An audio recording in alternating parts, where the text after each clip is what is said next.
고요한 역사의 한 페이지를 함께 열어볼 시간입니다. 오늘 우리는 성경 속 한 이야기를 통해 우리 삶의 가장 힘든 순간에 우리가 어떻게 믿음을 잃고 스스로의 힘을 되찾으려 하는지, 그리고 그럴 때 하나님은 우리를 어떻게 다시 품으시는지에 대한 깊은 통찰을 나누고자 합니다. 혹시 여러분도 그런 경험이 있지 않으신가요? 하나님의 부르심을 믿고 위대한 여정을 시작했지만 예상보다 길이 험난하고 고될 때 우리는 자신도 모르게 하나님께 맡겼던 신뢰를 슬그머니 거두어드립니다. 마치 하나님은 이 길이 이렇게 힘들 줄 모르셨다는 듯이 말이죠. 하지만 기억해야 합니다. 하나님은 당신을 부르실 때부터 그 길이 어려울 것을 이미 알고 계셨습니다. 그럼에도 당신을 부르신 것은 당신이 그분의 무한한 능력에 기댈 것을 믿으셨기 때문입니다.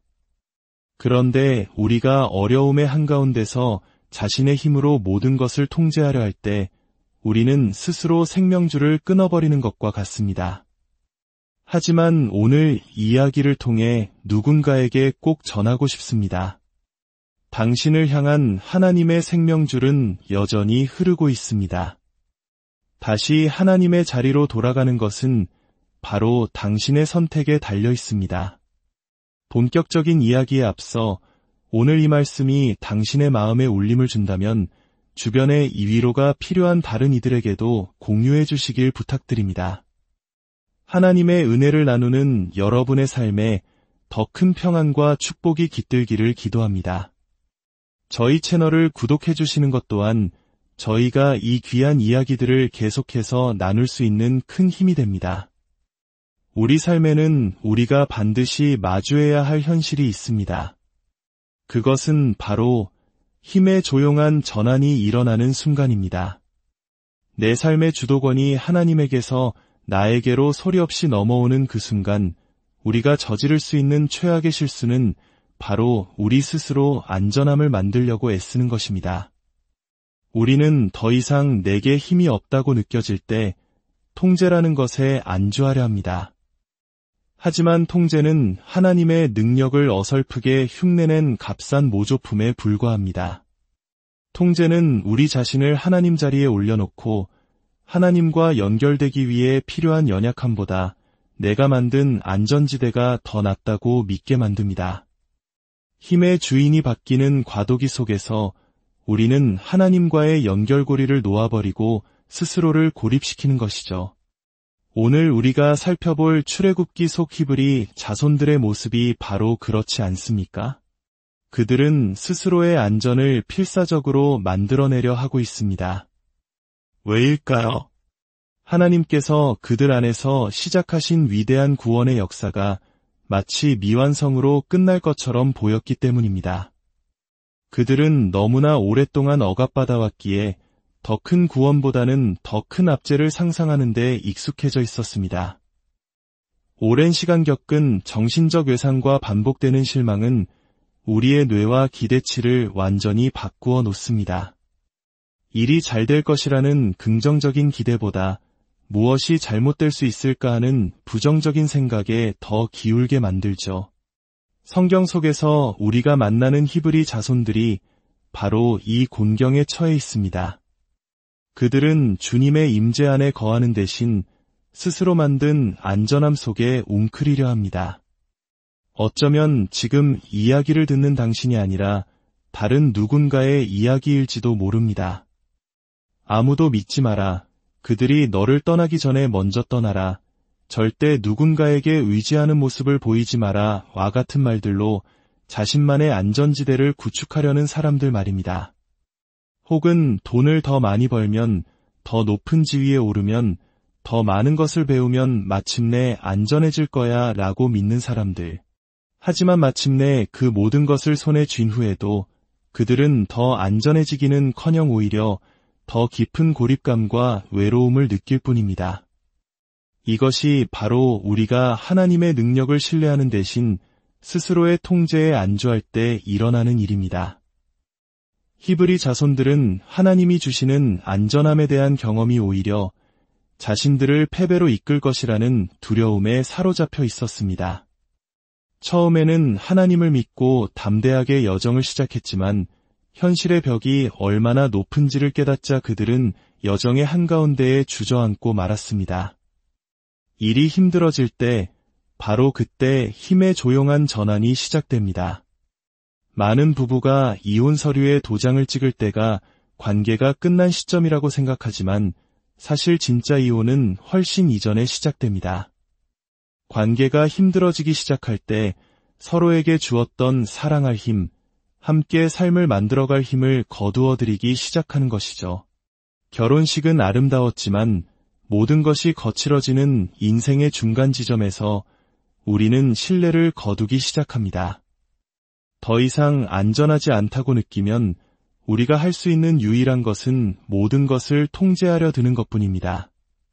그리고 이것이 바로 하나님께서 우리의 예상을 뛰어넘는 어려운 일을 하라고 부르실 때 우리가 보이는 반응입니다.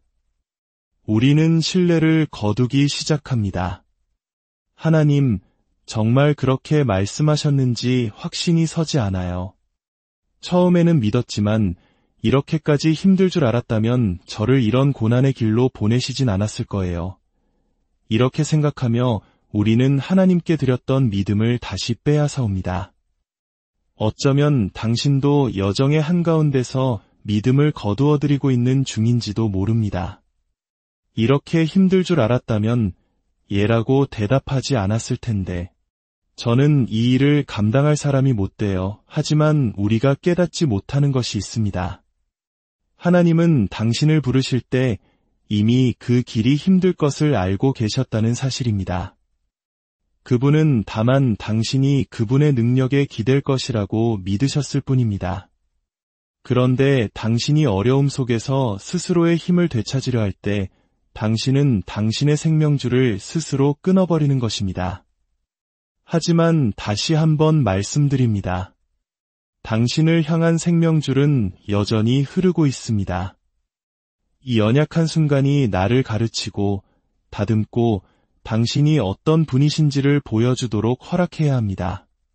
성경을 깊이 묵상하다 보면 놀라운 사실을 발견하게 됩니다. 히브리 자손들은 그들을 억압하던 이집트인들의 방식과 방법에 너무나 익숙해져 있었습니다. 그들은 자신들의 적이 얼마나 잔인하게 그들을 때리고 죽이고 쇠사슬로 묶을 수 있는지 잘 알았습니다. 그들은 너무 오랫동안 자신의 원수만 연구한 나머지 하나님께서 열어주시는 새로운 길에는 기회조차 주지 않았습니다. 그들은 잠시 멈춰서서 내 원수가 할 수 있는 일은 잘 알지만 내 하나님께서 이 상황에서 하실 수 있는 모든 일은 아직 내가 다 알지 못한다고 생각할 시간조차 갖지 않았습니다. 우리 중 일부는 하나님의 계획보다 원수의 계획을 더 잘 알기 때문에 포기합니다. 그리고 원수가 우리를 하나님의 자리에서 밀어내도록 내버려 둡니다. 하지만 하나님은 말씀하십니다. 내가 원수가 할 수 있다고 생각하는 것에 근거하여 나를 제한한다면 너는 너의 하나님이 할 수 있는 일에 완전한 잠재력을 결코 보지 못할 것이다. 나를 제한하지 말아라. 여러분, 원수가 가진 속임수는 한두 가지에 불과합니다. 그는 창조주가 아닙니다. 그는 계속해서 당신의 똑같은 약점을 공격할 것입니다. 그래, 나는 부족해. 나는 자격이 없어. 나는 필요한 모든 것을 갖추지 못했어. 하지만 그럼에도 불구하고 하나님은 나를 부르셨습니다. 하나님이 나를 부르셨기에 나는 하나님이 왜 나를 부르셨는지 궁금해하기 시작할 것입니다. 그리고 왜 원수가 계속해서 나를 내 자리에서 넘어뜨리려 하는지 의심의 눈초리로 바라볼 것입니다. 하나님이 내게 하라고 명하신 일을 하기 위해 용기를 낼 때마다 원수는 똑같은 낡은 속임수를 들고 나타납니다. 그에게는 새로운 이야기가 없습니다. 오늘 이 말을 들어야 할 분이 누구인지는 모르겠지만 이것 하나만은 분명히 이해하시기 바랍니다. 악마가 당신에게 할 수 있는 모든 말은 이미 다 했습니다. 이제는 원수의 목소리는 줄이고 당신을 부르시고 당신을 보시며 당신을 아시는 하나님의 목소리를 높일 때입니다. 원수여, 더 이상 내게 할 말은 없다. 내 과거를 내 눈앞에 들이밀 수 없다. 나는 그 모든 것을 살아냈고 반대편으로 건너왔다. 나는 배경이 좋지 않았지만 그럼에도 불구하고 지금 여기에 서 있다. 왜냐하면 내 안에서 선한 일을 시작하신 이가 예수 그리스도의 날까지 온전히 이루실 것이기 때문이다. 원수가 한 말을 들었겠지만 하나님께서 하신 말씀은 들었습니까? 하나님은 아직 끝나지 않았다고 하셨습니다. 하나님은 당신을 그냥 이곳에 내버려 두기 위해 데려온 것이 아니라고 하셨습니다. 하나님은 아직 당신 안에서 할 일이 남았다고 하십니다. 지금은 은퇴할 때가 아니라 한 단계 더 나아갈 때라고 말씀하십니다. 한계도 경계도 없습니다. 당신 주위에는 온통 돌파구가 있습니다. 등이 벽에 부딪힌 것 같고 사방이 막힌 것처럼 느껴질지라도 하나님은 말씀하십니다. 내가 너를 위해 이 상황에서 빠져나갈 또 다른 길을 마련해 두었다. 내가 여전히 너를 감싸고 있다. 솔직히 말해볼까요? 저는 히브리 자손들이 이 상황에서 하나님이 나타나실 수 없다고 생각했는지 압니다. 그들이 이집트에 있을 때 하나님께서 너무나 강력하게 역사하셨기 때문에 그들은 그때 그렇게 강하게 나타나셨던 바로 그 하나님이 이번에도 함께 하실 것이라고 믿지 못했던 것입니다. 어쩌면 그들은 하나님의 은혜가 다 떨어졌다고 생각했을지도 모릅니다. 하나님의 능력이 고갈되었다고 생각했을지도 모릅니다. 혹시 당신도 과거에 하나님께서 너무나 강력한 일을 행하셔서 그분이 다시 그런 일을 하실 수 있을지 의심해 본 적은 없나요? 당신은 이미 받을 자격이 없는 너무나 큰 사랑을 받았기에 지금 이 상황에 나타나 달라고 기도하기조차 두려웠던 적은 없나요? 누군가가 당신을 포기했고 누군가의 사랑이 다했고 누군가의 에너지가 바닥났기 때문에 당신은 하나님도 그럴 수 있다고 생각합니다. 그래서 당신은 하나님의 신실하심보다 원수의 꾸준함을 더 믿게 됩니다. 이해가 됩니다. 원수를 연구하고 그의 생각을 되새기고 그 생각에 괴로워하며 밤잠을 설치는 것. 그가 계속해서 당신이 어떻게 실패할 것인지, 어떻게 해내지 못할 것인지 속삭이는 것. 우리는 그 악마를 너무나 잘 연구했습니다. 하지만 어느 순간 우리는 하나님께로 얼굴을 돌리기로 결단해야 합니다. 원수의 말을 들을수록 우리는 그의 말을 더 믿게 되기 때문입니다. 하지만 우리가 주님의 임재 안으로 힘써 나아갈 때 그분은 우리에게 새로운 노래를 주십니다. 주님께서 말씀하십니다. 어찌하여 내게 부르짖느냐? 15절에서 그분은 말씀하십니다. 이스라엘 자손에게 명령하여 앞으로 나아가게 하고 너는 지팡이를 들고 손을 받아 위로 내밀어 그것이 갈라지게 하라. 여러분, 지금은 가만히 서 있을 때가 아닙니다.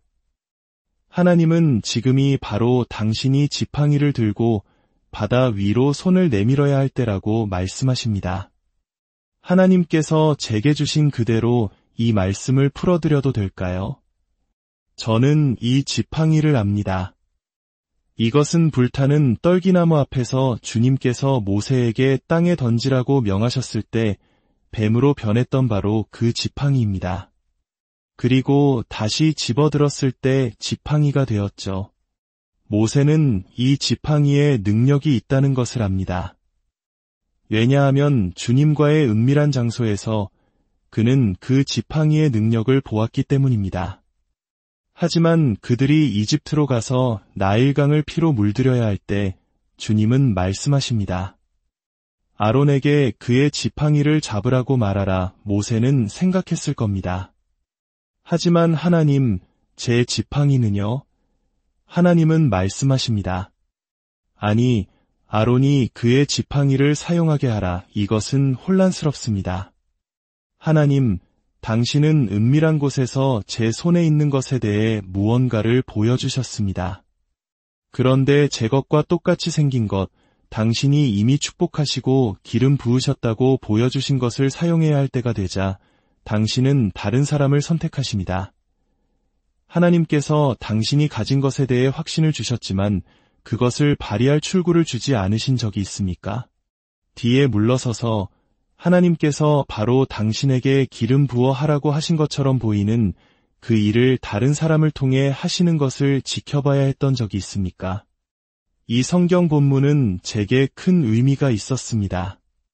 그것은 힘의 유동성에 대해 말해주지만 동시에 모세가 힘을 사용하는 결정적인 순간에 대해서도 말해줍니다. 하나님께서 모세에게 주신 것을 잊지 않으셨다는 현실을 보여줍니다. 때로 하나님은 은밀한 곳에서 당신에게 무언가를 보여주십니다. 그리고 당신에게 주신 바로 그것을 다른 사람이 사용하는 것을 지켜보게 하시더라도 그것이 당신 손에 쥐어주신 것을 잊으셨다는 의미는 아닙니다. 우리 대부분은 아마 지팡이를 던져버리고 이렇게 말했을 겁니다. 하나님은 제 지팡이를 쓸모없다고 생각하시나 봐요. 제 지팡이에는 아무 힘이 없나 봐요. 하지만 저는 하나님의 음성을 듣습니다.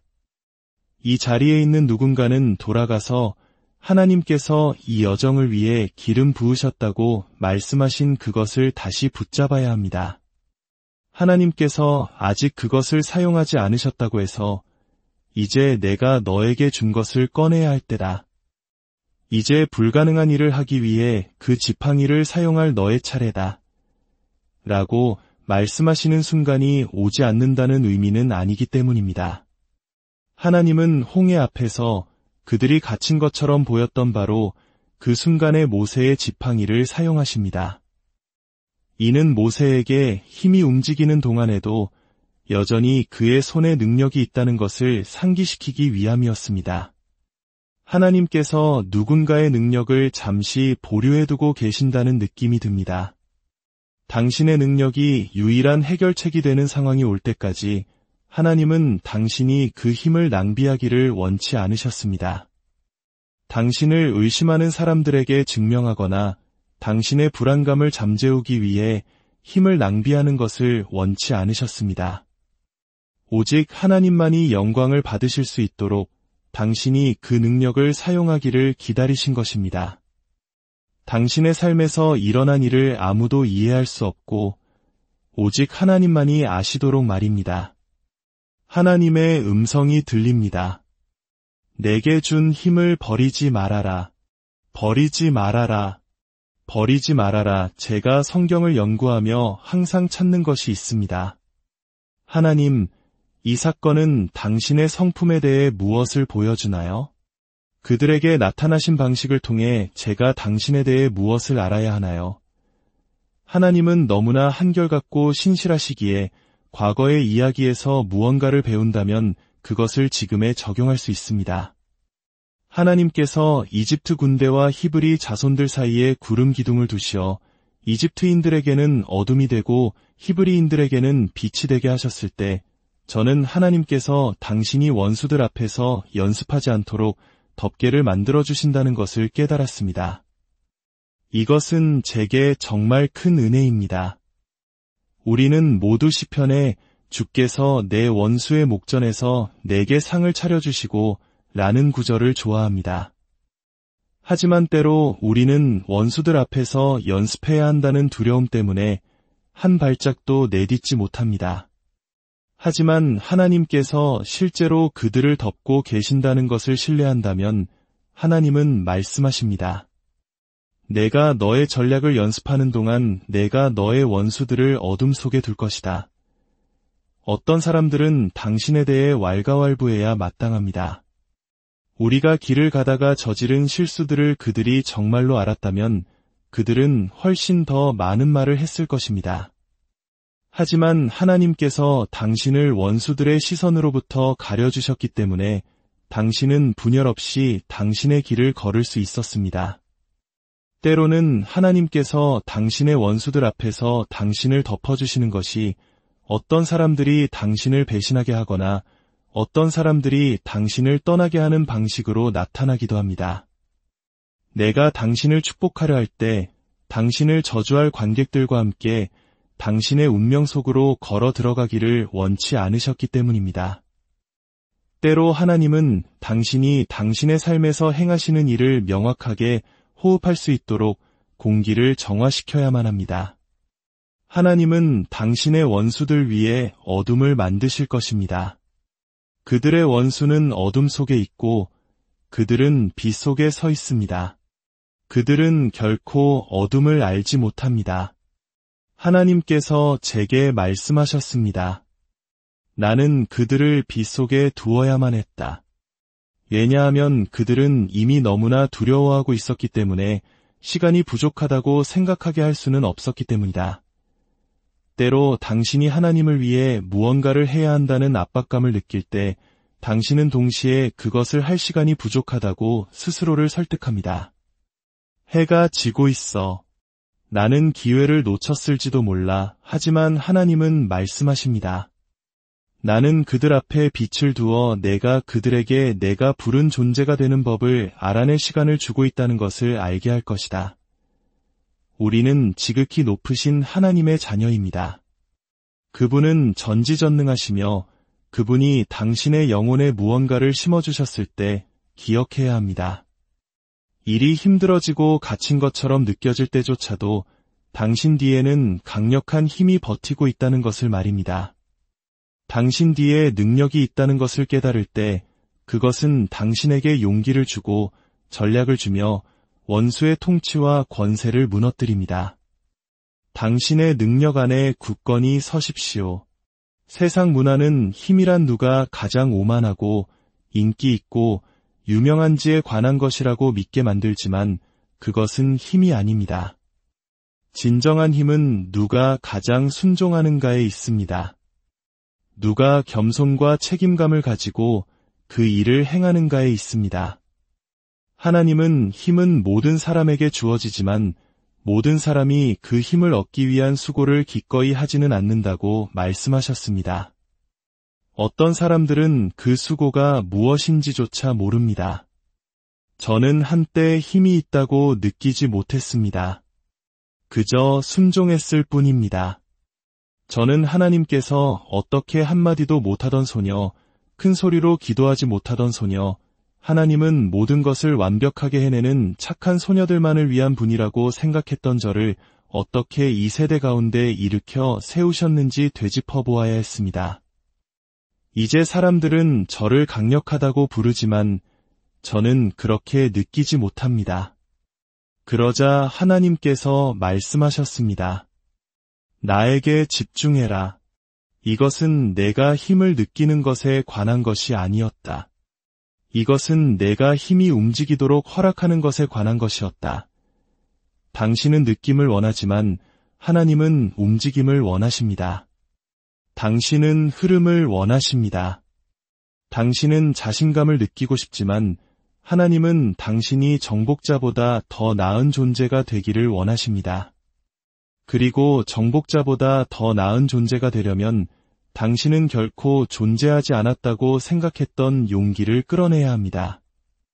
저는 힘의 조용한 전환을 경험하고 있는 누군가와 함께 기도하고 싶습니다. 당신은 제가 말로 표현하기 전까지는 자신에게 무슨 일이 일어나고 있는지조차 몰랐을 것입니다. 어떻게 길에서 벗어났는지조차 깨닫지 못했죠. 하지만 이 시점에서 그것은 중요하지 않습니다. 중요한 것은 당신이 어떤 식으로든 힘의 조용한 전환이 있었음을 기꺼이 인정하는 것입니다. 내가 너를 모태에 짓기 전에 너를 알았고 내가 배에서 나오기 전에 너를 성별하였고 너를 여러 나라의 선지자로 세웠노라. 하나님은 말씀하십니다. 나는 너를 거룩하게 하였고 너를 임명하였고 너를 구별하였다. 내가 첫 숨을 쉬기 전에 내 안에 힘을 두었다. 당신이 그것을 깨닫기도 전에 힘을 빼앗겼다 할지라도 그것이 한때 당신이 그것을 가졌다는 사실을 바꾸지는 못합니다. 그리고 우리는 겸손을 통해 하나님께 이렇게 말할 기회가 있습니다. 하나님, 당신이 제게 주신 그 힘, 제가 잃어버렸습니다. 처음에는 강하다고 느꼈지만 이제는 잃어버렸습니다. 길 중간 어딘가에서 무언가 일이 있었습니다. 이것이 진정한 겸손의 순간입니다. 우리의 왕이신 예수님, 가장 강력하셨던 그분은 스스로를 낮추셨습니다. 당신이 힘이 있으면서 동시에 교만할 수 있다고 저를 설득할 수는 없습니다. 하나님은 당신이 진정으로 강력해지려면 기꺼이 겸손해야 한다고 말씀하십니다.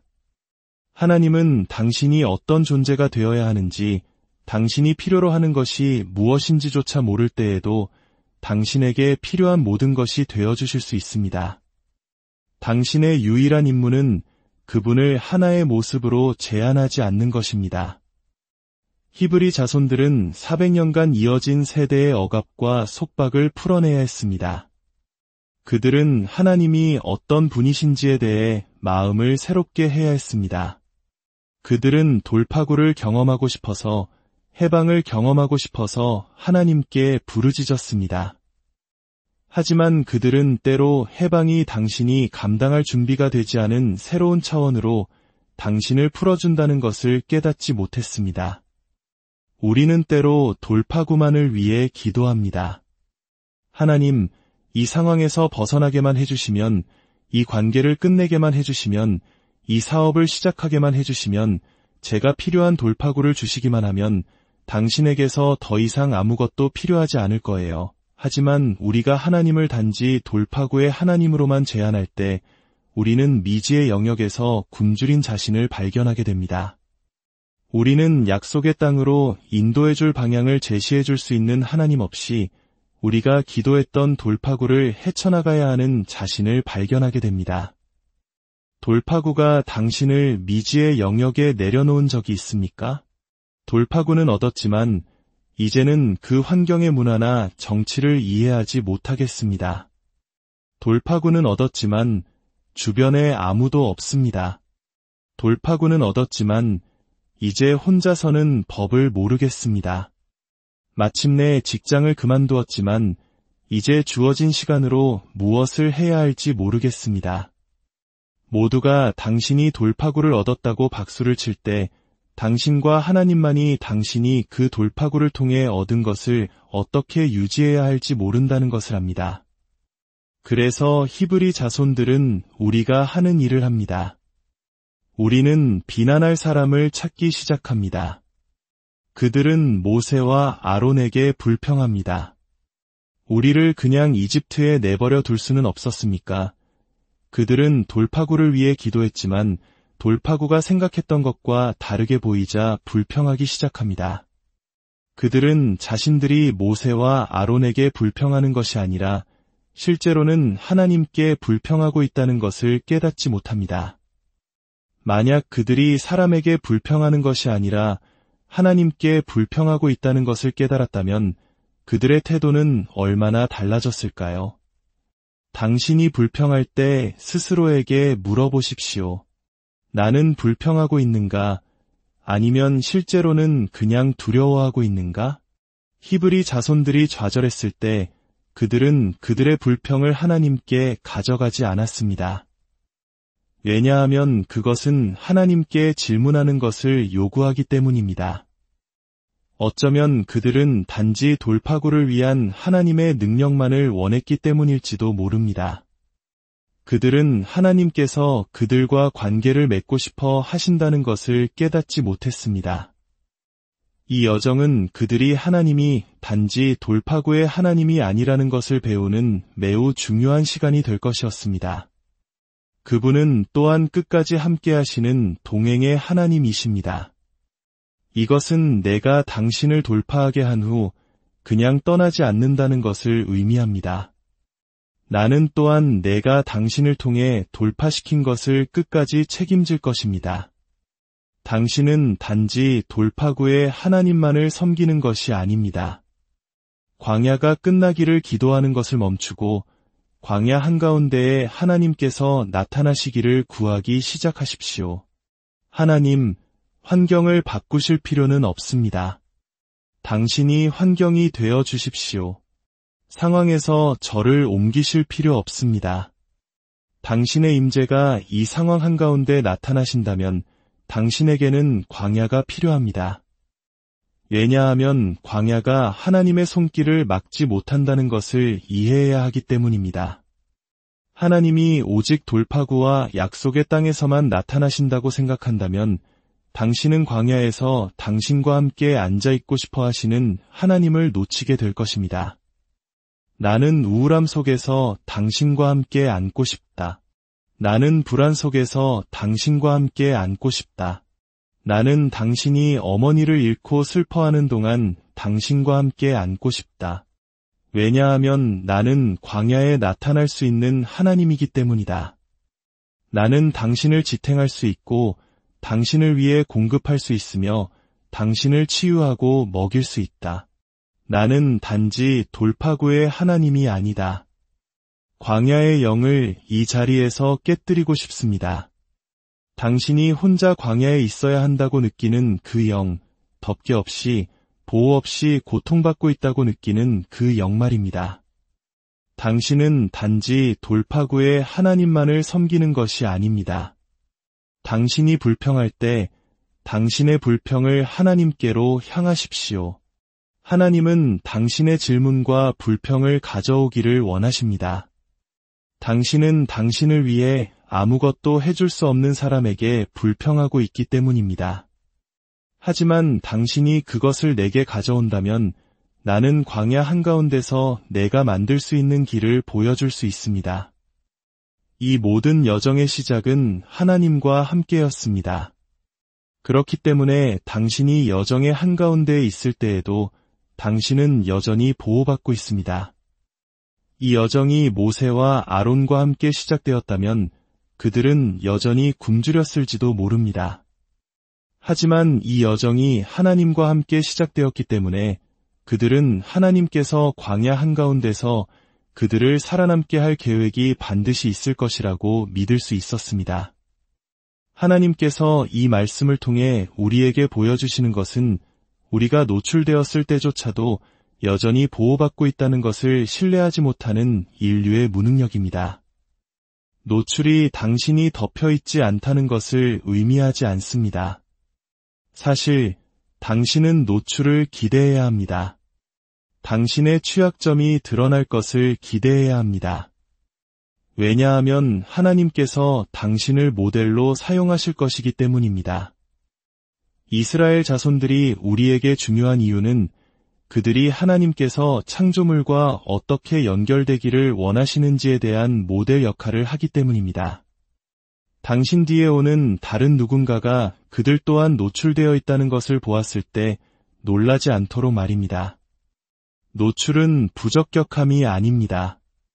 노출은 당신이 약속에 합당한 존재가 되는 방법입니다. 노출은 하나님께서 당신을 발전시키시는 방법입니다. 하나님의 음성이 들립니다. 광야와 사랑에 빠지는 것이 좋을 것이다. 왜냐하면 광야에서 나는 내 안에 있어서는 안 될 모든 것을 뽑아낼 것이기 때문이다.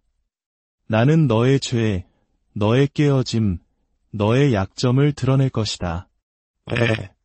왜냐하면 나는 내가 독이 든 모습 그대로 약속의 땅으로 들어가게 할 수 없기 때문이다. 광야는 당신과 하나님이 당신을 어떻게 지탱하실 수 있는지에 대해 가르쳐주기 위해 존재합니다. 하나님은 당신을 이집트에서 구출하신 것이 아니라 당신을 그분 자신에게로 구출하셨습니다. 당신의 여정을 약속의 땅에 도달하는 것으로만 만든다면 당신은 하나님께서 단지 약속만을 위해 당신을 구출하신 것이 아니라는 사실을 놓치게 될 것입니다. 하나님은 말씀하십니다. 나는 연결을 위해, 동반을 위해, 관계를 위해 너를 구출했다. 내가 내 계명을 알고 내 마음을 이해하고 한 세대를 구원하도록 너를 구출했다. 나는 당신이 단지 젖과 꿀을 얻기 위해서가 아니라 젖도 꿀도 없지만 여전히 찬양할 수 있도록 당신을 구출했다. 나는 당신이 상황에 의지하는 것이 아니라 당신에게 힘주시는 그리스도를 통해 모든 것을 할 수 있도록 당신을 구출했다. 나는 단지 당신을 구출한 것이 아니라 당신을 나에게로 구출했다. 서둘러 약속의 땅으로 들어가려는 사람이 누구인지는 모르겠지만 하나님의 음성이 들립니다. 만약 당신이 서두른다면 당신은 곧바로 쫓겨날지도 모른다. 광야에서 필요한 만큼의 시간을 보내도록 하라. 왜냐하면 당신은 결코 부족하지 않을 것이기 때문이다. 나에게는 하늘에서 내리는 만나가 있고 쓴 물에서 나오는 물이 있으며 당신을 먹일 메추라기가 있다. 하나님은 말씀하십니다. 나는 광야에서 너를 지탱할 수 있다. 하나님께서 히브리 자손들을 시험하신 이유는 그들이 그분의 계명을 지키는지 보기 위함이었습니다. 그분은 약속하셨습니다. 내가 내 계명을 지키면 무엇을 먹을지 걱정할 필요가 없을 것이다. 내가 내 계명을 지키면 누가 머물고 누가 떠나는지 걱정할 필요가 없을 것이다. 내가 내 계명을 지키면 내가 너를 지킬 것이다. 그들은 자신의 손으로 문제를 해결하려는 유혹에 저항해야 합니다. 하나님은 만나를 모으는 방법에 대해 매우 구체적으로 지시하셨습니다. 필요한 만큼만 모으고 남은 음식을 두지 말라고 하셨습니다. 노예의 사고방식을 가진 히브리 자손들은 필요한 것보다 더 많이 모으고 남은 음식을 두려고 했습니다. 그들은 하나님보다 더 나은 전략을 가지고 있다고 생각했기 때문입니다. 하나님, 내일 만나가 오지 않을 경우를 대비해서요.